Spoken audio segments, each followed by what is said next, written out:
سابق وزیر خارجہ شاہ محمود قریشی نے وزیر اعظم شہباز شریف کی تقریر کے خارجہ پالیسی نکات کو کاپی پیسٹ قرار دے دیا۔ شاہ محمود قریشی نے اپنے ایک بیان میں کہا، کشمیر، افغانستان اور اسلامو فوبیا پر شہباز شریف نے وہی کہا جو عمران خان کہتے رہے ہیں۔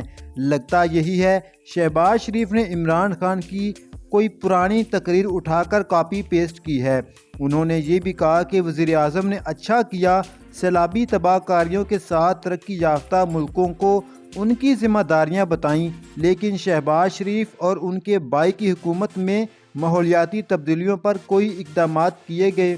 شاہ محمود قریشی کا کہنا تھا کہ 4 دہائیوں میں انہوں نے پانی ذخیرہ کرنے کی جگہیں بنائی ہوتیں تو یہ تباہی نہ ہوتی۔ عمران خان نے عملی اقدامات کیے تھے اور سونامی بلین ٹری کو پوری دنیا نے سراہا۔